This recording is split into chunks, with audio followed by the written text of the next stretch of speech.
Olá, bem-vindos a mais um E aí, professor? Estamos Como de vai volta. você, Martin? Tudo bem? Você foi rápido dessa vez, hein? Sim, eu estou ficando cada vez melhor nisso. Bom, eu vou muito bem, nada mudou. Que bom, meu amigo. Fico feliz em saber. Acho que temos que parar com essas brincadeiras, Walter.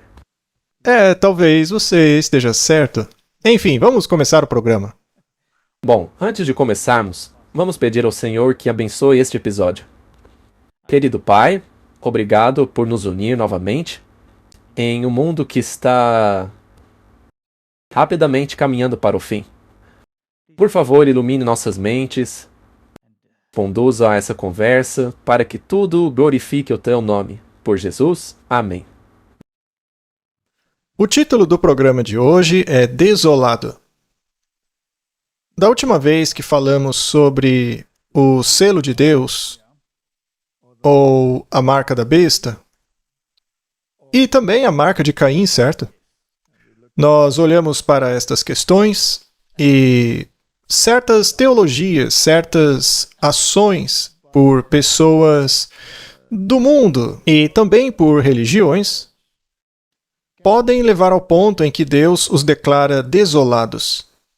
E esta é uma situação bem triste. Muito, muito triste. Isso já aconteceu. Sua casa foi deixada desolada, vazia.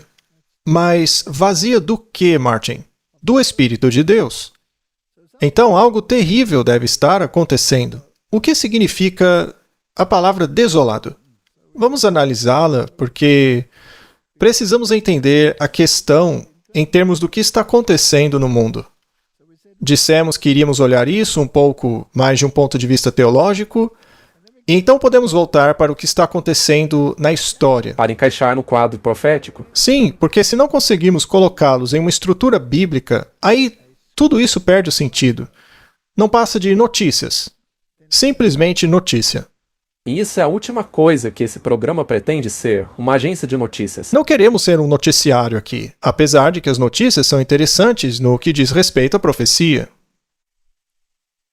Mateus 24, versículo 15.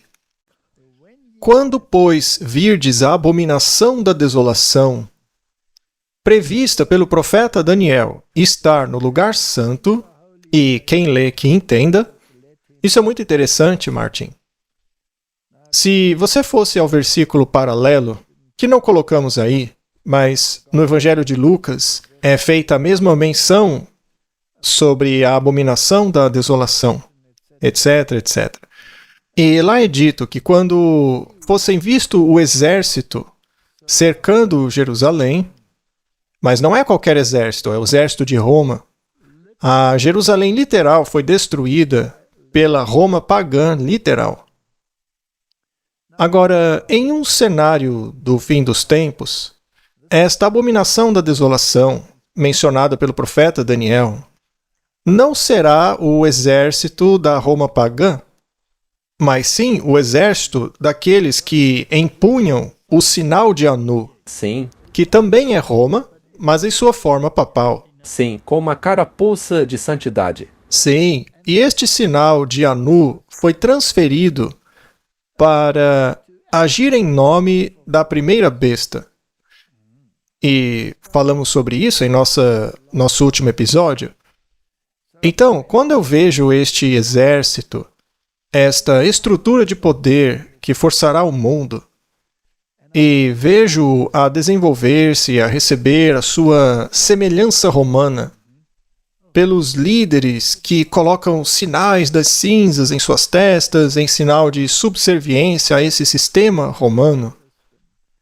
Em outras palavras, quando vejo a Igreja e o Estado se unindo, e o Estado retratando os aspectos de uma religião em particular, então devo começar preocupando-me com a abominação da desolação. O que é essa abominação que causa a desolação? Obviamente deve se referir à marca da besta. Porque depois da marca da besta vem a desolação. Sim, a destruição. Então não pode ser outra coisa. Uma vez que a marca da besta foi aplicada, então vem a desolação e a destruição. Mas para que a marca da besta seja aplicada, primeiro deve vir uma desolação da mente. Sim, um afastamento daquilo que Deus deseja. Exato. Afinal, por que as pessoas aceitariam se não tivesse a mesma mentalidade? A mentalidade do erro, da mentira, né? Então, Martin, todo esse quadro se torna muito interessante. Nos tempos antigos, lá em 70 depois de Cristo, os cristãos viram os exércitos romanos de pé no lugar santo. E para identificar isso, tinham que estudar o livro de Daniel. Sim. Então os primeiros exércitos que cercaram a cidade o fizeram em 70 depois de Cristo. Foi quando eles entenderam que tinham que estudar o profeta? Depois disso, houve um segundo cerco. E porque estudaram o livro de Daniel, eles sabiam o que estava acontecendo. Então, haveria essas tentativas de assumir o controle. Então, Martin, quando você vê isso acontecendo, estude a sua Bíblia. Estude o livro de Daniel. Deus, aqui, ele está deliberadamente, especificamente apontando para o livro de Daniel. Na verdade, é importante perceber que você deve estudá-la agora, assim como eles estudaram antes do segundo cerco, porque aí seria tarde demais. Correto? É interessante que Marcos também utiliza essa terminologia. Mas quando virdes a abominação da desolação, predita pelo profeta Daniel, estando onde não deve, Olha só, isso é muito interessante. Então, ele estava no lugar sagrado, mas não deveria estar lá. Isso não deveria acontecer. Igreja e Estado devem ser coisas separadas. Roma não deveria estar ali. O religioso e o governo não podem se tornar um, como a Universidade de Georgetown diz que deve ser. pela força da espada. Correto? Aquele que lê, entenda. Os que estiverem na Judéia, fujam para os montes. Então, tudo isso é algo muito interessante. Temos que comparar o que aconteceu e o que está acontecendo agora. Não é quase que aquela mensagem, sai dela, povo meu? Uau, claro, com certeza. A oração de Cristo não é somente para aqueles que eram então seus discípulos, Mas para todos os que crerão nele, por meio das palavras dos seus discípulos, até o fim do mundo. Jesus estava prestes a render a sua vida e a trazer vida e imortalidade à luz. em meio aos seus sofrimentos e à rejeição diária. Cristo vislumbra 2000 anos, desde sua igreja até os últimos dias. Muito interessante, Martin. Isso soa quase como uma profecia. Que haveria apenas 2000 anos a partir da época de Cristo até o fim do mundo. Não é mesmo? Ela poderia dizer qualquer outra data, 2200, 300, 400 anos, mas não, ela diz 2000. O Senhor tem tido uma igreja desde aquele dia, ao longo de todas as cenas do tempo, até o dia presente. A oração de Cristo nos apresenta uma igreja modelo. Devem estar em unidade entre si e com Deus. Quando os crentes estão unidos a Cristo, a videira verdadeira, eles são um com Cristo, cheios de simpatia e ternura e amor. Que cada alma faça eco dessa oração na mente, na petição, na exortação, para que sejam um como Cristo é um com o Pai. E que trabalhem para esse fim, ao invés de virar as armas de guerra contra aqueles que estão em nossas próprias fileiras. Que se voltem contra os inimigos de Deus e da verdade. Portanto, Martin, a mensagem que tem que ir para o mundo não é uma mensagem com a qual você bate na própria igreja, naqueles que guardam os mandamentos e se apegam ao testemunho, mas é uma mensagem que alerta ao mundo para sair de Babilônia. É como você mencionou no episódio anterior, o vigia nos muros de Sião. Não se espera que eles olhem para dentro da cidade, mas para fora. Devem vigiar o que está vindo de fora. Seus binóculos devem ser muito fortes para observar o que está lá fora, acontecendo entre as fileiras do inimigo, a fim de alertar o seu próprio povo dos perigos que os rodeiam. Portanto, não devemos ficar esquentando os bancos dentro da igreja. Temos que pregar as 3 mensagens angélicas para o mundo. Jesus declarou aos discípulos que ouviam os juízos que cairiam sobre o apóstata Israel. Bem, lembre-se que isso é um tipo do que vai acontecer no final. Porque Mateus 24 é uma profecia para o tempo presente deles e para o fim dos tempos. e especialmente a vingança retributiva que viria sobre eles por sua rejeição e crucificação do Messias. Essa é a questão. Sinais inconfundíveis precederiam o terrível clímax. A hora temida chegaria repentina e rapidamente. O Salvador advertiu seus seguidores: quando virem a abominação da desolação mencionada pelo profeta Daniel, ocupando o lugar santo, quem lê entenda. Quem estiver na Judéia, fuja para os montes. Citando aqui Mateus e Lucas. Quando o estandarte idólatra dos romanos fosse erguido em solo sagrado, e que não deveria estar lá, como acabamos de ler lá em Marcos, né? Bem, essa abominação desoladora se estendesse fora das muralhas da cidade, então os seguidores de Cristo encontrariam segurança para fugir. Quando o sinal de alerta for visto, aqueles que quiserem escapar não podem demorar. Pois toda a terra da Judéia, bem como em Jerusalém em si, o sinal de fuga deve ser imediatamente obedecido. Aquele que está de pé no telhado não deve descer em sua casa pensando em salvar seus tesouros valiosos. Aquele que trabalha no campo ou nas vinhas não deve perder tempo voltando para pegar suas vestes externas deixadas ao lado por estarem trabalhando num dia de calor. Não devem hesitar um momento sequer para não envolverem-se numa destruição geral. Eu acredito que estamos vivendo entre os dois cercos, Martin. Eu também acredito nisso. Já houve uma tentativa de introduzir uma legislação dominical nos Estados Unidos. Isso foi lá no passado, mas agora estamos esperando pelo segundo cerco. Este é o momento no qual devemos alertar as pessoas de que o exército romano está se aproximando onde as fileiras e o coração da igreja não deveriam estar. Isso é verdade. Não deveria estar ali. O sangue de Cristo e dos discípulos que eles tinham matado estava sobre eles. Aqui ela está falando dos judeus, referindo-se a eles como uma nação, não como indivíduos. Porque milhares de judeus aceitaram o Messias, a Jesus. Julgamentos terríveis foram feitos contra eles. A maldição de Deus os seguiu e eles eram um provérbio e escárnio para os pagãos e para os cristãos. Agora vamos pular aqui para baixo. Alguns ainda verão que a profecia se cumpriu a respeito deles, e irão receber Jesus como Salvador do mundo, e também ver o grande pecado de sua nação ao rejeitar Jesus e crucificá-lo. Indivíduos, não a nação, mas indivíduos entre os judeus serão convertidos, e isso acontece o tempo todo. Mas como nação, eles estão para sempre abandonados por Deus.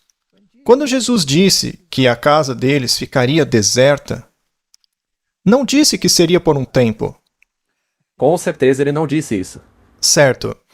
Essa nação não seria mantida como a representante de Deus porque rejeitaram o Messias.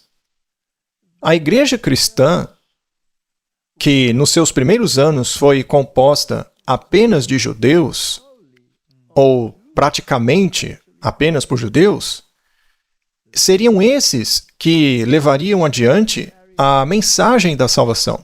A mesma mensagem que começou lá no Éden. Exato. Ela nunca mudou. Mas como nação, eles foram abandonados por Deus para sempre. Se você nega o Messias, você perdeu a oportunidade. Aquela nação perdeu a oportunidade. Portanto, o templo dos judeus foi deixado vazio e desolado. Temos aqui o Papa, que está rezando no Muro das Lamentações. Na verdade, ele está simbolizando que quer a ressurreição do templo. Mas Paulo diz claramente que a igreja se tornou o templo do Deus vivo. Sim, do templo físico não estaria pedra sobre pedra. Paulo disse que um homem se consideraria Deus na terra, tentando sentar-se naquela igreja fingindo que é isso, fazendo regras para quebrar os mandamentos de Deus, colocando os seus mandamentos no lugar. Bem, ele faz tudo isso. Eu retirei esta citação aqui deste livro ao lado. É de Palmer Robertson. Ele afirma: reconhecer um povo distinto como destinatário das bênçãos redentoras de Deus e que ainda tem uma existência separada da Igreja de Jesus Cristo, cria problemas teológicos insuperáveis. E isso é verdade, Martin. Jesus Cristo tem apenas um corpo. Ele tem apenas uma noiva, não duas. Apenas um povo que ele chama como seu, que é o verdadeiro Israel de Deus. Esse único povo é composto de judeus e gentios que acreditam que Jesus é o Messias prometido. Então, eu não sou o único que afirma isso. Essa tem sido a palavra de ordem dos reformadores desde o início. Muito bem. Martinho Lutero, ao falar sobre Gálatas 6:16, diz assim: sobre o Israel de Deus. Aqui Paulo ataca os falsos apóstolos e os judeus que se gabavam de seus pais, de sua eleição, da lei, etc. É como se ele estivesse dizendo que o Israel de Deus não são os descendentes físicos de Abraão, Isaque e Israel, mas aqueles que, como Abraão, o crente, creem nas promessas de Deus, agora reveladas em Cristo, sejam eles judeus ou gentios. Ele não está dizendo exatamente a mesma coisa? Exatamente. Martin, como pode existir duas organizações vivendo lado a lado, sendo que ambas alegam ser os representantes de Deus e o povo de Deus nessa terra? Só que um aceita o Messias e o outro o rejeita. Isso faz sentido para você? Se ambos afirmam serem de Deus, não. Não faz sentido. Quando lemos que, como nação, ela foi abandonada por Deus para sempre, devemos aceitar isso como fato porque essa nação rejeitou o Messias, até hoje. E ao dizerem que ainda estão esperando o Messias, eles deixam bem claro que não aceitaram Jesus. Na verdade, o Talmud deles diz coisas terríveis sobre Jesus. Não é mesmo? Mas não precisamos falar sobre isso. Bom, eles querem construir o terceiro templo. Isso por si só já é uma blasfêmia. Claro que é. Isso é negar completamente o papel de Jesus. Esta nação ficou vazia e desolada porque rejeitaram o Messias e os seus ensinamentos. Agora, quando a igreja cristã fizer o mesmo, ela também não ficará desolada? Sem dúvida alguma. Martin, nós sabemos, pelas profecias de Apocalipse, que a besta é o sistema católico romano. Não indivíduos, mas o sistema romano. O mesmo se aplica aqui. Não estamos falando de indivíduos judeus, mas sim da nação como sistema religioso, e também do catolicismo como sistema, e como nação, porque o Vaticano é um país, é uma nação. E devido a certos problemas, suas casas estão desoladas. Sim, suas doutrinas, ensinamentos, tudo. Vamos ver qual era o problema deles. Ao irmos para Apocalipse 13, vamos ver os versículos 5 e 6. E foi-lhe dado um poder para proferir grandes coisas e blasfêmias. Naturalmente, é um poder blasfemo. Sim, que fala contra Deus. E foi-lhe dado poder para continuar por 42 meses. Bom, nós lemos no episódio anterior que fizemos que ele declarou estar acima da Bíblia. Isso é uma blasfêmia. Já no verso 6, ficamos sabendo do que se trata essa blasfêmia. Ele abriu a boca em blasfêmia contra Deus para blasfemar o quê? O nome de Deus, ou seja, o seu caráter. O caráter de Deus está em sua lei. E é isso que devemos selar em nossa testa. Então, se ele blasfema contra a lei de Deus, que representa o caráter dele, e um pequeno estudo bíblico mostrará que o caráter e os atributos de Cristo são idênticos aos 10 mandamentos, mas também blasfemaria contra o seu tabernáculo. Ou seja, a sua igreja. Como se blasfema contra um tabernáculo? Basicamente, o tabernáculo era o templo. Primeiramente era uma tenda, depois tornou-se um edifício. Então, o que o tabernáculo representava? Representava a tipologia da salvação. Certamente, a expiação. Correto? Temos aqui essa foto do tabernáculo. Se você entra pela porta aqui embaixo, e Cristo disse que ele é a porta, Mas ao entrar por ela, você é confrontado pelo altar dos holocaustos. E havia um cordeiro que deveria ser sacrificado. Você também tinha que confessar os seus pecados, colocar sua mão sobre o cordeiro, e aí ele era sacrificado. Isso representava Jesus Cristo, que pagou o preço por nós e se tornou o cordeiro sacrificial. Ao entrar pela porta, a pessoa era cercada por este muro de linho branco, que representa a justiça de Cristo. Isso é justificação. Então a pessoa teria aceito a justificação pela fé. Já a água desta pia aqui no meio simbolizava o renascimento. A próxima etapa era o lugar santo, onde havia o castiçal, simbolizando instruções sobre a luz do mundo, que é a palavra de Deus, sendo o castiçal alimentado pelo óleo, que é o Espírito Santo. Então, estava se absorvendo o pão da sua presença. Eu sou o pão vivo que desceu do céu.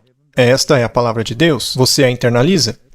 Então, olhava-se para o altar de incenso, onde Cristo estava mediando em seu favor. E do outro lado, no lugar santíssimo, estava a arca com os 10 mandamentos e o propiciatório.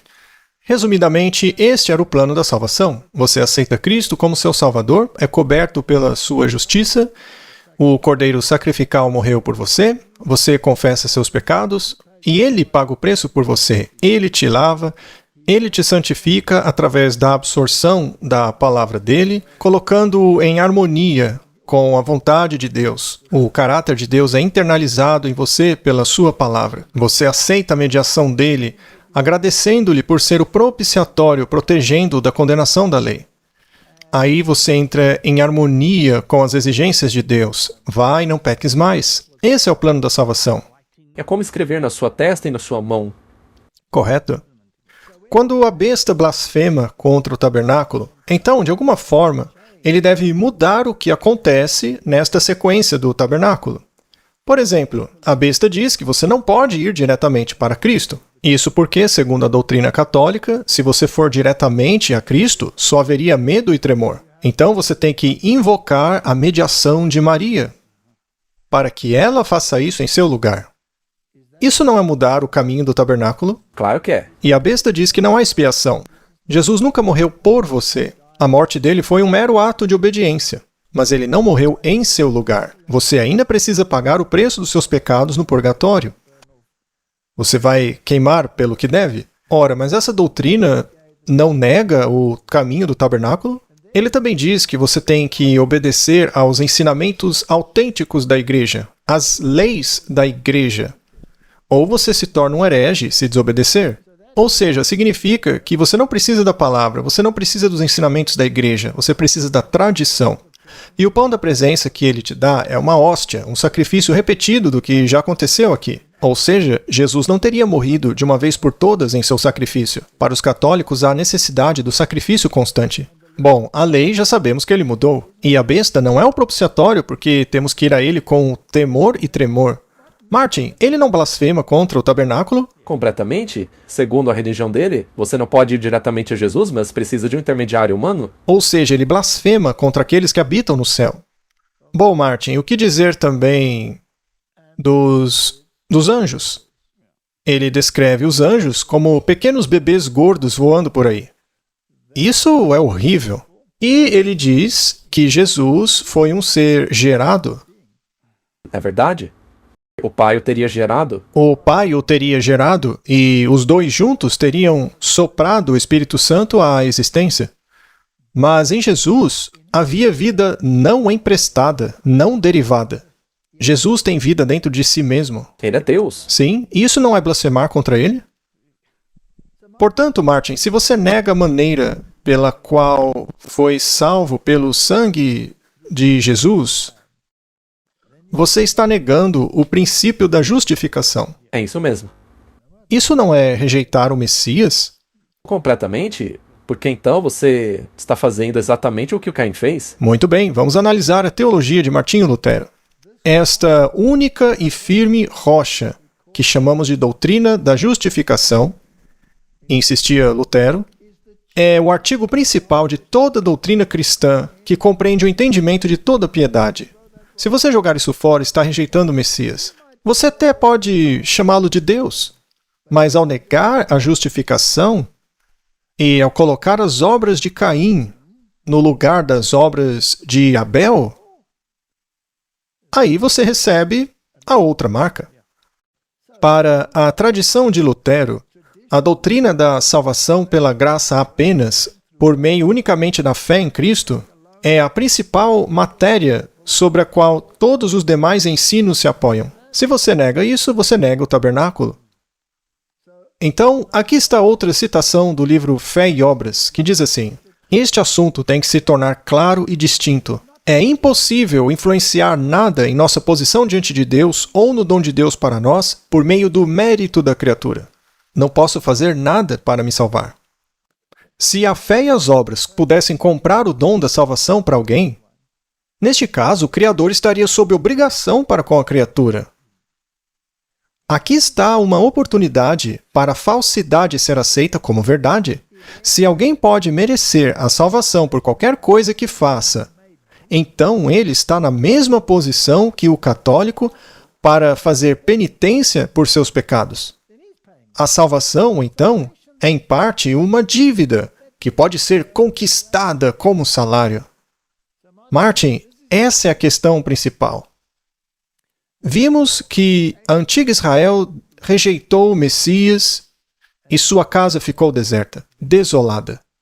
Qualquer organização que continue a rejeitar a Jesus, continue a rejeitar o Messias, é vazia e desolada. Não há nada ali dentro. Agora, o que dizer da igreja que o acolhe? Correm o mesmo risco? Se essa organização mudar seus princípios de qualquer forma ou relação a isso, estão fazendo a mesma coisa, só que em um nível mais sutil. Eles aí não estariam desolados também? Claro que sim, se se alinharem a isto de alguma forma, também ficarão vazios e desolados? Você quer ficar vazio de Jesus? Vazio do Espírito de Deus? Com toda certeza não. Bom, vamos nos certificar. Quem foi amaldiçoado no Concílio de Trento? Bem, está aqui. E isso é o que eles escreveram. Veja só. Qualquer um que diga que os pecadores são justificados somente pela fé, de modo a significar que nada mais é exigido em cooperação para obter a graça da justificação, que seja anátema. Ou seja, se você diz que é somente pela expiação de Cristo que somos salvos, então você é um amaldiçoado. Porque para eles deve ser do jeito de Caim, tem que ser pelo seu próprio esforço. Suas próprias obras. É por isso que tocamos nesse assunto no último episódio. O assunto da marca de Caim tinha que ficar bem claro, porque isso daí é muito perigoso, porque assim você também tem algo que se pode fazer para atingir essa justificativa. E qualquer um que diz que os pecadores são justificados unicamente pela imputação da justiça de Cristo, ou unicamente pela remissão de pecados, sem a caridade que é derramada no coração pelo Espírito Santo, sem a graça infundida, que seja anátema. Martin, isso é totalmente contrário à Bíblia. Isso daí é... O oposto completo do protestantismo. Sim, porque isso tira a totalidade do que Cristo fez por você. E o que dizer da declaração conjunta sobre a justificação? Nelas, eles dizem que pela graça das obras salvíficas de Cristo é que nós somos salvos. Isso começou em 1999 e todo mundo aderiu desde então. Mas a Bíblia diz que é somente pela fé no sangue expiatório de Cristo. Então isso é uma maneira distorcida de fazer as pessoas aceitarem a marca de Caim. O ponto de partida oficial fundamental do Vaticano é o próprio homem, ou seja, não é Cristo. Isso vem do documento do Vaticano II, Gaudium et Spes. Veja, é o próprio homem que deve ser salvo. É a humanidade que deve ser renovada. O homem, portanto, é a chave dessa discussão. Martin, eu fico doente com isso. Pensar que a minha salvação depende de homens. Estamos perdidos. É, porque isso daí é a teologia de Caim. É exatamente a teologia de Caim. O homem considerado inteiro e integral. Onde está Jesus nisso aí? Em lugar nenhum. com corpo e alma, coração, consciência, mente e vontade. Esta é a razão pela qual o Sagrado Sínodo, ao proclamar o nobre destino do homem e afirmando um elemento divino nele, isso é blasfêmia. Incondicionalmente com a humanidade na promoção de um sentido de fraternidade para corresponder ao seu destino. Martin. Isso é uma negação completa do Evangelho da Justificação. Sim. É uma premissa terrível. É livrar-se completamente de Cristo. Portanto, no sistema romano, a casa está vazia já há muito tempo. É verdade, ela já caiu. Ela caiu, porque está escrita na testa: Mãe das prostitutas, Babilônia. Ela já caiu totalmente. Mas e o protestantismo? Qual é a compreensão católica romana sobre a justificação? Isso foi tirado do Catholic.com, é a enciclopédia deles. Justificação está cuidadosamente escrito, veja. É a transformação do pecador de injusto para santidade e filiação de Deus. Martin, isso não é justificação. Porque nós não somos santos por nós mesmos. A nossa santidade é imputada. Nossa justiça tem que vir de fora de nós, concedida por Cristo. Nós mesmos não temos o poder de nos santificar. Isso tem a ver com o propiciatório, Correto? que é a única maneira de... Bem, vamos colocar dessa forma. O propiciatório está lá em cima. Se alguém... E ele é de Cristo? Sim, é dele. É a justiça de Cristo? É uma justiça imputada. Mas eles dizem, se você diz que é uma justiça imputada, então você é amaldiçoado. Continuando, que denota a transformação do pecador de um estado de injustiça a um estado de santidade e filiação a Deus. Isso é totalmente contrário ao que diz a Bíblia. E vamos nos certificar disso. Bem, vamos fazer uma análise para ver o tamanho contraste. Romanos 3:28. Concluímos, portanto, que o homem justificado pela fé, sem obras da lei. Será que Paulo é anátema? De acordo com ele, sim. Deve ser, não é? Segundo ele, sim. Sendo, pois, justificados pela fé, temos paz com Deus por meio de nosso Senhor Jesus Cristo. Paulo é anátema? Sim. Sabendo que o homem não é justificado pelas obras da lei, mas pela fé de Jesus Cristo, temos também crido em Jesus Cristo para sermos justificados pela fé em Cristo, e não pelas obras da lei. Porque pelas obras da lei, nenhuma carne será justificada. A Bíblia é anátema? Parece que sim. Martin, nós enlouquecemos ou o mundo enlouqueceu? O mundo, porque ele engoliu toda essa teologia de Caim. E outra questão aqui é a fé de Jesus, e não a fé em Jesus. Romanos 4:11. E recebeu o sinal da circuncisão, aqui está falando de Abraão, selo da justiça da fé, que ele tinha quando ainda era incircunciso, ou seja, sem obras, para que ele seja o pai de todos os que creem, mesmo que não sejam circuncidados. Essa justificação também pode ser imputada a eles. O que a Igreja Católica diz se você afirma que a justiça é imputada? Que você é amaldiçoado. Somos anátema. E, portanto, isso lhe foi imputado por justiça. Martin, a casa deles está deserta. Com certeza. Desolada. Não foi escrito somente por ele, mas sim por lhe ter sido imputado. Mas também para nós, a quem será imputado. Parece que Paulo é um herege. Se crermos naquele que ressuscitou dentre os mortos a Jesus nosso Senhor. Não é de se admirar que o livro de Romanos foi uma joia nas mãos de Lutero. Curiosamente, foi escrito para os romanos. Isso é um ponto muito bom. Obrigado. Portanto, não é de se admirar, depois de analisarmos essa dicotomia, essa discordância de pensamentos, Martinho Lutero chegou a esta conclusão de que a mulher que estava cavalgando a besta não era outro senão o papado, junto aos reis que lhe prestavam obediência, em vez de prestarem homenagem a Jesus Cristo. Veja só o que ele disse: nada além do reino da Babilônia e do próprio Anticristo. Pois quem é o homem do pecado e o filho da perdição? Além daquele por cujos ensinamentos e ordenanças aumenta o pecado e a perdição de almas na igreja, enquanto ele se assenta na igreja como se fosse Deus? Todas essas condições têm sido cumpridas já há muitos séculos pela tirania papal. Foi isso que Lutero concluiu.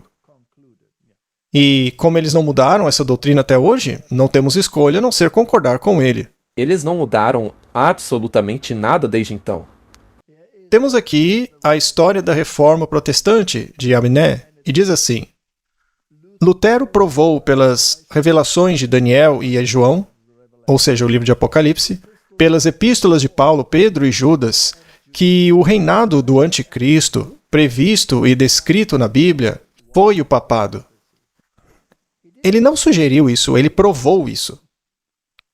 E todo o povo disse amém. Um santo terror tomou conta de suas almas. Foi o anticristo a quem contemplaram sentado no trono do pontífice. Esta nova ideia, que ganhou maior força das descrições proféticas lançadas por Lutero entre os seus contemporâneos, infligiu o golpe mais terrível a Roma. Martin, veja bem, se aqueles dias não tivessem sido encurtados, ninguém sobreviveria. Então Deus, em sua misericórdia, infligiu este terrível golpe em Roma, mas levou alguns séculos para tirar o seu poder temporal. Ou pelo menos assim parecia. Eles ainda estavam atuando. Mas por trás das cortinas, surgindo agora nos Estados Unidos da América. Certo, então no passado todos pensavam assim, mas hoje ninguém pensa mais. Não. Por quê? Porque os jesuítas, que odeiam a Bíblia e odeiam a Reforma Protestante, inventaram essa teologia jesuíta covarde chamada futurismo, que joga os cumprimentos proféticos todos no futuro. Assim, o Papa não pode ser o anticristo porque ele só virá no futuro. Segundo eles, joga sua Bíblia fora porque ela não se aplica a você. Você será arrebatado, não terá nenhum desses problemas para lidar mesmo. Somente os judeus vão lutar com isso no futuro, porque eles são um povo escolhido por Deus na terra e precisam de uma pátria, que aliás foi criada por meio dos Rothschilds. Isso não tem nada a ver com a Bíblia. A casa deles está desolada. Agora, temos aqui outro sistema que está desolado que conseguiu contornar a reforma. A Review and Herald diz o seguinte: enquanto o mundo protestante está, pela atitude dela, fazendo concessões com o erro, como redefinir a doutrina da justificação, devemos despertar para compreender a situação e enxergar a disputa diante de nós em seu verdadeiro sentido. Deixe que os vigias ergam as suas vozes como uma trombeta e deem a mensagem que é a verdade presente para este tempo. Que saibam onde estamos na história profética, que o espírito do verdadeiro protestantismo desperte em todo o mundo. O que é o verdadeiro protestantismo? Número 1 é protestar pelas Escrituras. É protestar contra a falsidade de Roma e suas mentiras. É isso que temos que fazer. Esta é a nossa ordem de marcha. Vejo muitas pessoas fazendo isso. Martin. Cristo olhou por meio dos séculos. Ele viu como o verdadeiro cristianismo se tornaria quase extinto, de forma que, em sua segunda vinda, ele encontrasse um estado de sociedade semelhante àquele que existia antes do dilúvio. Até mesmo as igrejas ficariam desmoralizadas e a Bíblia seria negligenciada e profanada. Hoje, elas não acreditam nem mesmo na primeira frase da Bíblia, e no início criou Deus, quanto mais o resto. Sendo assim, Martin, não é necessário que sejamos muito diligentes? Sim. Guarda o teu coração com toda diligência, pois dele procedem as saídas da vida. 2 Pedro, e além disso aplicai toda diligência. Acrescente à sua fé virtude, virtude ao conhecimento, conhecimento temperança, a temperança paciência, a paciência piedade, a piedade bondade fraternal, e a bondade fraternal caridade. Amor agape é o último passo. Você tem que amar o seu próximo o suficiente para avisá-lo. Isso é verdade. E não para agradá-lo. Para não condená-lo? Sim. Então, o que significa toda diligência? Significa muita coisa. significa uma diligência diária. Há perigo de nos tornarmos cegos com relação ao trabalho dos agentes satânicos. Parece que o mundo ficou cego, Martin. Eles não veem mais isso. Você também não mencionou Sansão? Quão cego ele era e... Bom, foi somente quando ele tornou-se completamente cego... Que ele finalmente passou a enxergar. Isso mesmo. Correto? Talvez em meio à dificuldade o mundo passe a enxergar. Eu também gostaria que muitos passassem a ver. E que seremos enredados por tentações sedutoras satânicas. Portanto, a palavra vem a nós com toda a diligência, acrescentando ao seu caráter as graças que o tornarão forte para resistir ao mal. Aquele que não possui estas coisas é cego e não pode ver. Ele não percebe sua pobreza espiritual. Portanto, irmãos, sejam diligentes para tornar o seu chamado e eleição garantidos, pois se fizerdes estas coisas, nunca tropeçareis. Pois assim a entrada vos será amplamente suprida para o reino eterno de nosso Senhor Jesus Cristo. Martin, temos que estudar. Precisamos entender onde estamos no curso da história. Com diligência? Sim. Isso é muito importante. Martinho Lutero afirmou que o mundo inteiro se ofende com a clareza da segunda tábua dos mandamentos de Deus. Isso porque o senso e a razão humanas compreendem parcialmente o que foi feito de forma contrária a eles. Quando Deus e sua palavra são condenados, o mundo fica em silêncio e não os considera. Mas quando o monastério é tomado, ou carne comida em uma sexta-feira... Martin, eu vi que agora estão servindo hambúrgueres de peixe nos Estados Unidos. Isso por causa da quaresma. Ou então, quando um frade se casa... aí acaba o mundo e as ofensas são abomináveis. Não é interessante? Queria ser tão engenho, e você pode até aplicar isso a... Veja, ninguém reclama quando o cristianismo é profanado ou humilhado em um filme. Agora faça o mesmo com outra religião, para você ver o que acontece. E eles veem um problema. E agora, parece que se você falar contra a doutrina católica, você é uma grande abominação. Mas e se essa doutrina não tiver nada a ver com a Bíblia? Eles não se importam nem um pouco com os 10 mandamentos. Agora, ouse descumprir as regras da quaresma para você ver. Portanto, a obediência a Deus é a obediência da fé e das boas obras. Ou seja, aquele que acredita em Deus e faz o que Deus ordenou é obediente a Ele. Mas a obediência para com o diabo é superstição e más obras. Isto é, aquele que não confia em Deus, mas é incrédulo e pratica o mal, está sendo obediente ao diabo. E Paulo disse, não quero que vocês adorem com demônios e nem adorem demônios. Martin, o mundo está de cabeça para baixo. O mundo não sabe mais o que é mal, porque rejeitou a palavra e a lei de Deus. Se você rejeita a Cristo, você acaba desolado. Se você blasfemar contra o tabernáculo e o plano da salvação e substituí-lo por outro plano da salvação, você acaba desolado. Agora, os protestantes que abraçam o plano da salvação e reconhecem que a justiça é imputada a nós e que é a justiça de Cristo e não a sua própria que lhe dá o título no céu, o que será que acontece se estes começarem a mudar a sua posição? Também não ficarão desolados? Claro que sim. Se você se alinhar com o inimigo, mesmo que entre em concílio ecumênico com ele, você vai acabar desolado. Você vai terminar encrencado. Muito bem. Daniel 9:17. Agora, pois, ó nosso Deus, ouve a oração do teu servo e as suas súplicas, e faze resplandecer o teu rosto sobre o teu santuário, que está desolado, por amor do Senhor.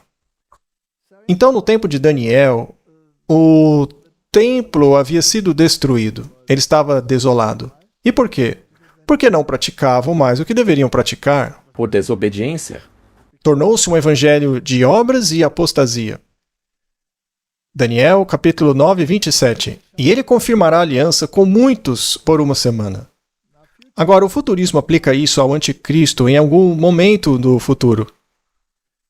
Mas isso tem a ver com o Messias, com Jesus Cristo. No meio da semana, o Messias acabará com o sistema de sacrifícios. Ou seja, com a morte do Messias, ele se tornou o sacrifício máximo. E por espalhar abominações, ele a tornará desolada. Temos um quiasma aqui. Você tinha o governante se opondo ao governante, aí você tem os romanos se opondo ao Messias. E então o Messias colocaria fim aos sistemas de sacrifício. Portanto, após a morte dele, viriam as legiões romanas e destruiriam o templo. E isso seria até o fim. Isso é muito interessante. Daniel 11, 31. E exércitos estarão ao seu lado, e profanarão o santuário à força, e removerão o diário, e colocarão a abominação que causa desolação. Portanto, Martin, neste sistema, eles substituíram o plano redentor por outra coisa e tornarão desolada. Agora, aqui está uma imagem do que acontecia no pátio. Você entrava no pátio com o seu cordeiro sacrificial, você colocava sua mão sobre ele, confessava seus pecados e ele tomava o seu lugar. Se você acredita que o sacrifício diário é tirado e foi tirado por Roma, ou se você acredita que isso é a remoção da expiação, na verdade, eles estão interligados. É difícil separá-los. Sim, porque... Roma removeu a expiação. Sim, Quando você remove a expiação, você está tirando o papel do Messias, o que significa que você está tornando o santuário vazio. isso mesmo. Porque se Cristo não está mais ali, é um lugar desolado. Exatamente. É a presença de Cristo que enche o santuário. Verso 11. E desde o tempo em que o sacrifício diário foi tirado, e a abominação desoladora for posta, haverá 1290 dias. Bom, nós não vamos nos aprofundar nessa profecia, mas ela está relacionada aos 1260 dias, apenas prolongados por 30 dias, ou melhor, anos, porque o decreto pelo qual o bispo deveria ter esse poder foi promulgado 30 anos antes de entrar em vigor. Mas ainda está dentro do período dos 2.300 anos? Correto. Então tem a ver com a ascensão do sistema papal, que traria esta desolação. Assim como o templo ficou desolado, Roma também ficará desolada. Sim, caída. Será que os protestantes também ficarão desolados? Ao se alinharem com Roma, é claro que ficarão. Afinal, Deus disse, sai dela. Jeremias capítulo 12, verso 10. Bom, isso daqui é o profeta que está falando antes da destruição, que aconteceu na época dele. Sim, Muitos pastores destruíram minhas vinhas, pisotearam minha porção sob seus pés, fizeram da minha porção agradável um deserto vazio. Removeram a doutrina da salvação e a substituíram pela doutrina das obras. Resumindo, outro sistema que está associado ao período de governo papal fará exatamente o mesmo, mas com outro pretexto. Muito bem, vamos continuar nossa história. Então Jeremias continua e diz: eles a tornaram desolada. quem? Os judeus. Sim, os próprios judeus. Eles tornaram desolada. E como fizeram isso? Removendo a tipologia do Messias que morreria em seu lugar e substituindo-o por um sistema de obras. Eles valorizaram mais o símbolo do que o significado que o símbolo representava. Sim, e estando desolada, ela chora a mim. Imagine só para o profeta a tristeza de ver isso. Toda a terra foi feita desolada. Se você remover o Messias da sua religião, então toda a terra ficará desolada. Porque ninguém leva isto a sério. Martin, se o plano da salvação não for o cerne da questão, não adianta de nada. Sua religião é vazia. É por isso que Jesus disse a eles que a casa deles ficaria deserta, desolada. Em verdade vos digo que não me vereis, até que chegue o tempo em que me vereis, dizendo, bendito o que vem em nome do Senhor. Esta é a segunda vinda. Então, Martin, não faz diferença alguma construírem um terceiro templo. Mesmo que o construam, não fará diferença alguma, porque ele continuará vazio da presença de Deus até a segunda vinda. Correto? O espírito de profecia diz: o pecado dos judeus foi muito grande. Mas aqueles em nossos dias que têm diante de si a história de Cristo na terra e de sua rejeição pelos judeus, pecam em um grau muito maior. Então, eles pecam em um grau muito maior. Eles têm o testemunho dos seguidores de Jesus ao longo de um período de quase 2000 anos. Que período ela está mencionando? 2000 anos depois de Cristo. Deve ser mais ou menos agora, né, Martin? É só fazer as contas. Eles têm muito mais luz do que os judeus tinham. Todos os outros erros são insignificantes comparados ao pecado de rejeitar Cristo. Desviar-se dele é rejeitar a verdade infinita, o amor, a retidão e fechar a porta do coração a toda iluminação celestial. É acolher a escuridão e o desespero. Já aceitá-lo é luz, paz e alegria. A questão não mudou, Martin. Não, é o mesmo problema que ocorreu com Caim e continua até hoje. Quando você não segue o caminho de Cristo, o resultado é desolação. Exato. Esse é o caminho de Caim. Bom, quando leio Apocalipse 13:18, nós lemos uma carta que se aplica diretamente à igreja remanescente de Deus nos últimos dias, aqueles que guardam os mandamentos e se apegam ao testemunho de Jesus. Estes são aconselhados a comprar ouro provado no fogo. Em outras palavras, a ter um caráter semelhante ao de Cristo, moldado no fogo da aflição. Para que sejam ricos e vestidos de branco, que é a justiça de Cristo. Isso é o que importa. Para que esteja vestido e a vergonha de sua nudez não apareça. O problema é que nós tentamos nos vestir com os nossos trapos das próprias obras. E também para ungir os teus olhos com colírio, para que vejamos. É possível que até os eleitos sejam enganados?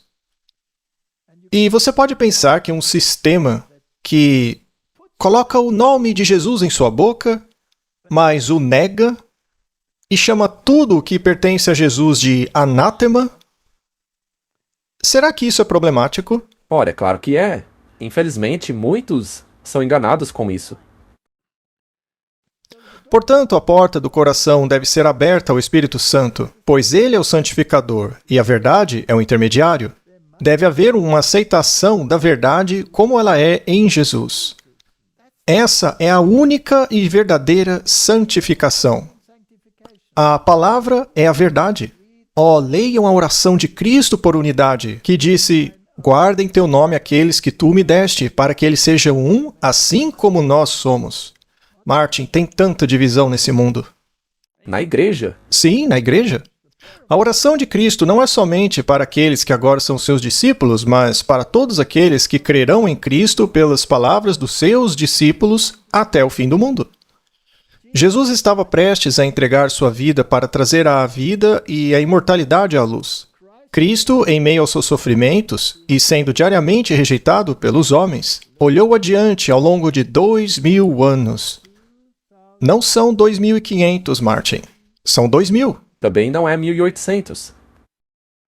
Olhou todo esse tempo até a sua igreja que existiria nos últimos dias, antes do fim da história dessa terra. Martin, eu estou colocando isso aqui para mostrar onde estamos no fluxo do tempo. Olha, eu já vi uns 3 textos aí fazendo menção desse 2000 anos. Será que não são 2050, talvez 2090, Martin? Quem sabe sejam 4000 anos? É um valor inconclusivo, né? Enfim, voltemos ao ponto principal. O ponto principal é a justificação pela fé. No fim, isto é o cerne de tudo. Então, a mensagem do terceiro anjo. Vários me escrevem perguntando se a mensagem da justificação pela fé é a mensagem do terceiro anjo. Mensagem esta que diz para não aceitarmos a marca da besta. E eu respondo a eles dizendo que sim, esta é a mensagem do terceiro anjo em verdade. Em plenitude? Martin, guardar o sábado, segundo eles, é uma obra. Mas nós descansamos no sábado. É um mandamento que manda descansar. Como se trabalha e descansa ao mesmo tempo? Eu não sei. Essa é a dicotomia que Satanás está promovendo. Enquanto no domingo, segundo o catecismo da Igreja Católica Romana, você tem que fazer um sacrifício, Isso me soa trabalho. que é a missa. Mas eu achava que o sacrifício já foi feito. Eu também. E agora temos que trabalhar em outro sacrifício. Mas a Bíblia diz, por um sacrifício vocês foram aperfeiçoados. Em outras palavras, justificado. Então, do que se tratam todos esses outros sacrifícios? Não foi o que os judeus fizeram? Eles não se envolveram em sacrifício após sacrifício, e o sacrifício se tornou a obra, e se esqueceram da essência do sacrifício, que era Cristo? Não é exatamente o que os judeus fizeram, só que de outra forma. Sim. Muito bem. Em outras palavras, Jesus é a única esperança da alma pela fé. Que, aliás, para eles é um anátema, né? Toda alma pode dizer como o salmista: quem tenho eu no céu senão a ti? E não há ninguém na terra que eu deseje além de ti. No momento em que o pecador se apodera de Cristo pela fé, seus pecados não estão mais sobre ele. Cristo se coloca no lugar do pecador e declara: eu suportei a sua culpa. Fui punido por sua transgressão. Eu tomei os seus pecados e coloquei minha justiça sobre você. Martin? A Igreja Católica diz o contrário. Ela diz que temos que ir a um padre terreno, temos que confessar nossos pecados a um ser humano, que o ser humano nos dará absolvição e que Cristo deve obedecer à decisão do padre de perdoar ou não perdoar. E ainda assim, nós temos que pagar o preço desse pecado. Por isso vamos ao purgatório para queimar. E o único que pode nos dar a libertação deste purgatório é o Papa, que pode aplicar o mérito de Maria ou qualquer um dos santos, ou talvez até mesmo de Jesus, para te dar algum alívio lá no fogo. A Bíblia diz isso? Não. De jeito nenhum. Ela também não diz que Cristo disse: eu vou te ajudar para que você consiga se santificar com seu esforço. Que protestante poderia assinar um documento conjunto com o Papa enquanto a doutrina do purgatório existir? Não tem cabimento. É impossível. Mas eles assinaram. E ao assinarem esse documento, eles aceitaram a primazia do papado, enquanto a doutrina do purgatório continua existindo. O Papa Francisco, inclusive, te dá uma folga no purgatório se você acompanhar a conta do Twitter dele. Você se sentaria em uma mesa ecumênica com ele? De jeito nenhum. Há algo muito errado com o mundo, Martin. Essa justiça nunca foi nossa. Não. Ela só pode vir de Jesus. Em Cristo, o pecador permanece inocente diante da lei. Mas quão vã é a esperança de entrar no céu se não temos fé em Cristo? Nenhum prazer nas coisas espirituais, nenhuma alegria em antecipar as coisas do céu. O Filho de Deus encontra conforto e paz em Cristo. Ele se deleita em refletir sobre a santidade do seu futuro lar imortal. E não em uma era de ouro aqui embaixo, Martin. Absurdo. Uma era de domínio e poder. Isso será a prosperidade temporal que trará destruição repentina. Portanto, o Senhor ordena: sede santos, porque eu sou santo. O esforço constante do cristão deve ser em estar perfeita conformidade com a vida de Cristo. Devemos desviar o olhar da escuridão e encarar a luz. Não acuse Deus de parcialidade ou infidelidade por sua atitude de incredulidade. Suas dúvidas lançam reflexos sobre a veracidade de suas promessas. Quando você vem a Jesus com fé viva e se torna praticante da palavra, você provará e verá que o Senhor é bom. Você dirá: pelas suas pisaduras fui sarado. Essa é a verdadeira religião. Ouvimos isso deles? Não, nós só ouvimos falar de cerimônias inúteis. Também sobre prosperidade na terra, dominionismo, poder sobre as outras nações, todo esse absurdo de controle do mundo. Os judeus disseram a mesma coisa. Eles queriam expulsar os romanos e tornarem-se os governantes do mundo. Era isso que eles queriam que Cristo fosse. Na verdade, eles ainda estão esperando um Messias que faça exatamente isso. Quem tem a religião verdadeira pensará em Jesus, falará de Jesus como aquele que está disposto e é capaz de salvar completamente. É isso, Martin. Aquele que crê que Jesus é seu Salvador terá a obediência perfeita de Cristo atribuída a ele, A obediência dele. não a nossa. Essa é a questão principal. Somos perdoados quando olhamos para Jesus como nosso substituto e fiador. A promessa é que, se confessarmos os nossos pecados, Ele é fiel e justo para nos perdoar e nos purificar de toda a injustiça. Não essa pompa e cerimônia, esse absurdo de rituais, de jejuns, hambúrgueres de peixe, tudo o que você pode imaginar. Isso não vale nada. Nada disso vale nada. Nada. Isso parece como o Simão Mago, que queria comprar o Espírito Santo. É impossível comprar o Espírito Santo. Vamos ler apenas as partes destacadas. Cristo veio ao nosso mundo para remodelar o caráter deformado do homem. Jesus não veio construir uma era dourada, um grande império terreno. Não. Jesus veio para restaurar o nosso caráter, que é extremamente deformado. E eu confesso que é isso mesmo. E, Martin, eu vou dizer que você também não escapa, viu? Seu caráter é extremamente deformado, viu? Eu sei, Walter. É por isso mesmo que eu fico feliz que eu não tenha que restaurá-lo. Exato. Jesus faz isso. Enquanto Jesus restaura, sua esposa te lembra do quão deformado seu caráter é. Então, a rica promessa é que seremos participantes da natureza divina. Isto significa tudo para nós, sermos participantes da natureza divina. Martin, é contemplando Jesus que somos transformados à semelhança dele. Não é por rituais, por peregrinações, penitências, orações repetidas, castigos, hambúrgueres de peixe, cruzes de cinza na cabeça. Não, nada disso. Eu não estou criticando o hambúrguer de peixe, tá? Não tenho problema nenhum com ele. A minha questão é que isso não pode ser um meio de salvação pelas obras. Você não será declarado justo por comer um hambúrguer de peixe. Isso é perda de tempo. E é a mesma coisa com a questão da formação espiritual. Algumas pessoas acham que sentar-se e ficar repetindo infinitamente as mesmas palavras, isso vai te aproximar de Deus. No fim, tudo isso aí se resume em fazer coisas para merecer a aceitação de Deus. É isso mesmo, Martin. É o sangue de Cristo que nos torna aceitáveis. Portanto, não é de se admirar que esteja lá em Tito, versículo 3. Não pelas obras de justiça que fizemos, mas segundo a sua misericórdia, Ele nos salvou por meio da lavagem, da regeneração e renovação do Espírito Santo. Mas para a Igreja Romana isso é anátema. Para mostrar nos séculos vindouros a suprema riqueza da sua graça, demonstrada pela sua bondade para conosco em Cristo Jesus. Pois pela graça são salvos por meio da fé, e não por vocês mesmos. Isso é dom de Deus. Não posso comprar minha salvação fazendo coisas, mas eu posso mostrar que a alcancei por meio das boas obras. Elas fluem de você. Pois fé sem obras é morta. As pessoas não entendem. É uma consequência, não um meio. É simplesmente inverter a ordem das coisas. O problema está em nós mesmos, porque ao entendermos a questão na ordem errada, nós acabamos nos tornando santos.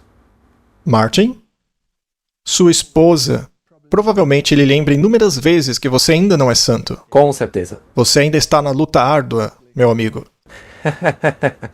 Ah, se a igreja pudesse te ver agora. Não pelas obras, para que ninguém se glorie, porque somos feitura sua, criados em Cristo Jesus para boas obras, as quais Deus antes ordenou que andássemos nelas. Haverá boas obras? Claro, como resultado. Mas não são nossas obras. Não há nada do que se gabar. No fim, é Ele operando em nós as obras de justiça. Há caminhos divergentes de verdade e erro. Os anjos de Satanás são sábios para fazer o mal. Eles criarão aquilo que muitos chamam de luz avançada e a proclamará como uma nova maravilhosa. No entanto, embora alguns aspectos a mensagem possa ser verdadeira, ela está misturada com invenções humanas. e ensinará como doutrinas mandamentos de homens.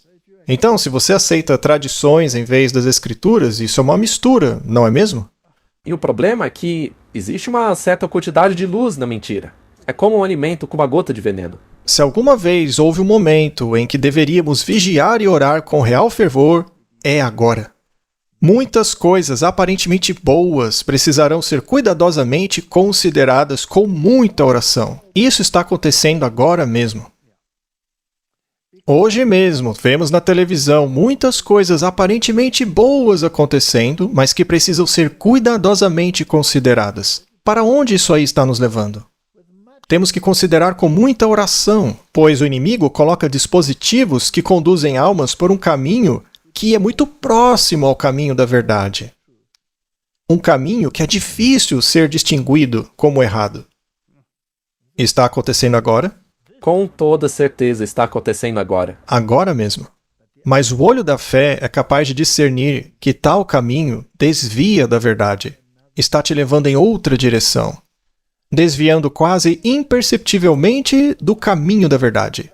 A princípio pode ser considerado positivamente correto, mas depois de um tempo é visto amplamente como divergente do caminho que conduz à santidade no céu. Meus irmãos, eu vos advirto, para que façais caminho reto para os teus pés, para que o coxo não se desvie do caminho. Martin, isso está acontecendo no mundo hoje. Isto significa que você precisa ser capaz de ler o que está escrito na parede. Muito bem colocado. Do contrário, você estará trilhando o caminho errado. Correto. A heresia agora é apresentada como doutrina bíblica. Vemos centenas deles. Chegou o momento em que não podemos confiar na doutrina que chega aos nossos ouvidos, a menos que vejamos que ela se harmoniza com a palavra de Deus. Existem heresias perigosas que serão apresentadas como doutrinas bíblicas, e temos que nos tornar familiarizados com a Bíblia para que possamos discerni-las. A fé de cada indivíduo será testada, e todos passarão por uma prova que exigirá muito discernimento. Estamos nesse tempo. Por isso precisamos ser sóbrios, como disse Pedro, vigilantes, porque nosso adversário, o diabo, é um leão rugidor andando ao redor buscando a quem possa engolir. Se não compreendermos como as chamadas boas coisas que estão acontecendo no mundo hoje estão desviando-nos do caminho da salvação, então terminaremos blasfemando contra o santuário, contra o tabernáculo. Esta crise está gradualmente se aproximando de nós. O sol brilha no céu, passando por seu ciclo habitual. Os homens continuam comendo, bebendo, acotovelando-se uns contra os outros. A maior excitação prevalece, mas a hora da provação está se aproximando rapidamente, e a porta da graça pode ser fechada muito em breve. Você concorda com isso? Claro. Então vamos falar um pouco mais sério. Apocalipse 18 diz: E depois destas coisas, vi descer do céu outro anjo, tendo grande poder, e a terra foi iluminada com sua glória. E clamou fortemente com grande voz, dizendo: Caiu a grande Babilônia. Ela se tornou morada de demônios, refúgio de todo espírito imundo, e uma gaiola para toda ave imunda e odiável. Então existe um falso Espírito Santo. Os demônios estão dentro de Babilônia. E já que é este o caso, pode Jesus estar dentro dela também? Não. Nunca. Eles estão desolados. Sim. As igrejas podem ficar desoladas? Claro que sim. Afinal, esse pássaro imundo e odioso faz parte das igrejas? É um falso Espírito Santo. Se o Espírito lhe disser que não precisa mais cumprir a lei, e por outro lado Jesus disse, você me ama, guarde os mandamentos, então os dois estão em uma clara contradição um com o outro. Uma é do diabo, a outra não. A Babilônia é morada dos demônios. E se a justificação agora é somente pela graça e não mais pela fé, e está nas obras de Cristo e não no sangue que ele derramou, que doutrina é essa? Seria a doutrina do Espírito Santo ou uma doutrina do diabo? Do diabo. Claro, doutrina dele. Muito bem. É o oposto de Cristo. Quando a Bíblia diz que eles beberam do vinho da ira, da fornicação, e que os reis da terra, e veja, aqui é plural, né?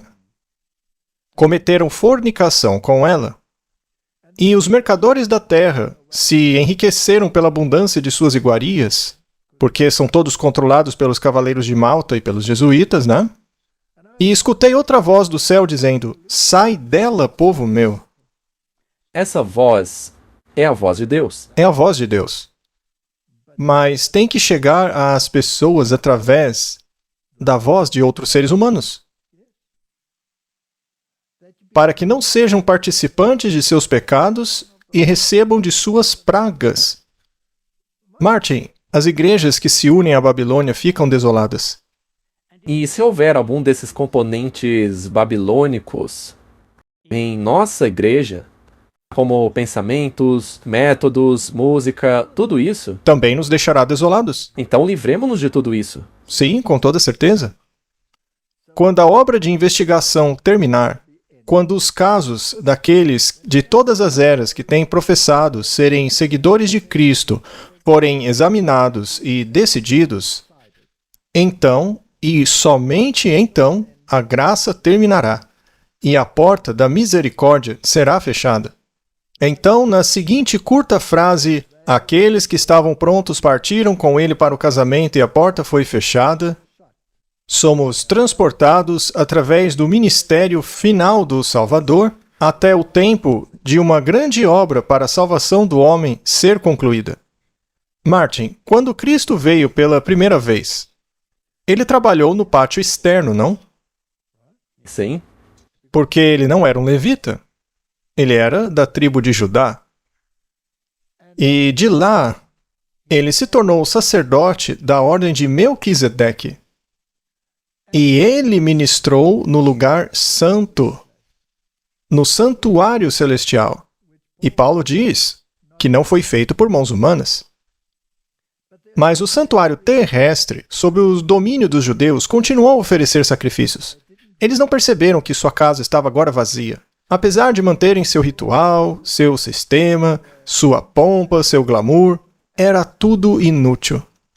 Já que aquele ministério, a religião deles, tinha que ter um foco celestial, porque não passavam de um símbolo apontando para o verdadeiro sacerdote. Não é? Enquanto Jesus foi para o santuário celestial, os judeus insistiram em continuar ministrando aqui embaixo, no santuário terrestre, num santuário vazio, sem a presença de Jesus. E agora, no final da profecia dos 2.300 dias, que terminou em 1844, quando a ênfase foi colocada no ministério de Cristo, entrando no lugar santíssimo, onde a lei estava, assim, a importância da lei foi resgatada, a importância do sábado foi resgatado, mas a justificação pela fé foi novamente destacada. Mas as igrejas de hoje rejeitam tudo isso. sim, elas continuam no lugar santo. Então a casa delas não está desolada? Exatamente. E quem se encarregou de preencher esse lugar vazio? Satanás? Satanás com seus demônios e um falso Espírito Santo. Acabamos de ler isso. Então a mensagem é: voltem à harmonia com a lei. Aqueles que guardam os mandamentos de Deus e se apegam ao testemunho de Jesus. Mas a mensagem deles é: não, a lei foi abolida. Esqueça os mandamentos. E mesmo aqueles que ainda se apegam a uma lei, se apegam à lei do Papa e não à lei da Bíblia. Se colocam sob a autoridade de outra pessoa e não de Deus. Rejeitam o selo de Deus para receberem a marca da besta.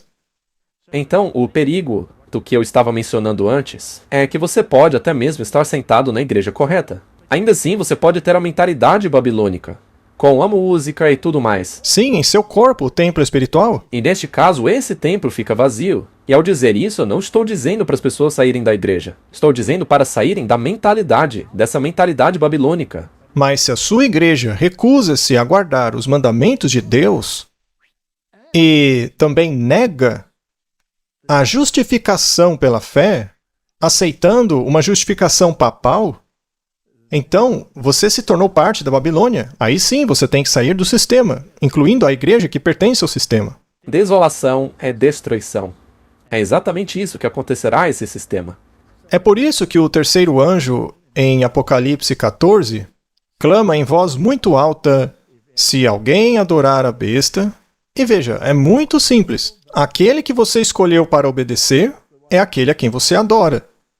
Ou que seja uma imagem dele. É o mesmo princípio vindo à tona no protestantismo, nos Estados Unidos da América.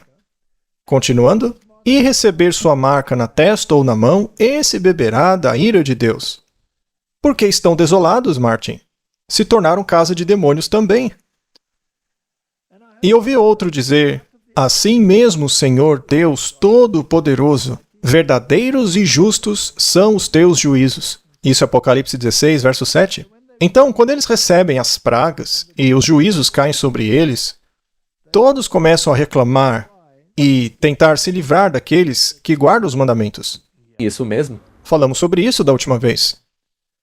Mas a Bíblia declara que os juízos de Deus são justos. Aliás, Jerusalém foi destruída. Sim. Eles rejeitaram Cristo. Sim. Babilônia será destruída. O mundo será destruído porque também rejeitam a Cristo, aceitando falsidades no lugar dele e comprometendo-se com alianças que negam a Cristo. Como o acordo abrâmico, por exemplo. Não tem nada de Cristo ali. Cristo atrapalharia o acordo. Veja, por exemplo, os concílios ecumênicos. Para que eles deem certo, Jesus tem que ser colocado no mesmo nível de Buda. Exatamente. Tão logo você coloque Jesus de fora da coisa, sua casa fica vazia. Este é o tema do programa de hoje. Se não nos centralizarmos em Cristo, ficaremos desolados, perdemos o rumo. Muito bem, Martin, esse é o ponto principal. Ele blasfema contra quem está no céu, ele blasfema contra o tabernáculo, e já vimos isso acontecer várias vezes. E assim passamos dos judeus, cuja casa ficou vazia porque rejeitaram Jesus. Depois passamos para o catolicismo, que também é desolado porque rejeitou a Cristo. E hoje é o protestantismo, que se corrompeu a um sistema desolado, a uma teologia desolada. Estão todos desolados. E eu não quero estar desolado. Eu não quero que meu templo fique vazio, porque se eu não tiver Jesus, eu não tenho nada. Prefiro ser chamado de anátema, me apegando a Jesus, ao invés de me apegar a um sistema que não pode me salvar. Amém. Vamos orar. Pai Celestial, tudo se resume a Jesus Cristo. Falamos anteriormente, Senhor, sobre a centralidade de Cristo. Hoje, porém, o mundo está cheio de pessoas que parecem abraçá-lo ao mesmo tempo em que rejeitam o teu plano de salvação. Mas não há salvação nesses sistemas. Ajuda-nos a ter os olhos abertos para enxergarmos a verdade. Em nome de Jesus, amém. Amém.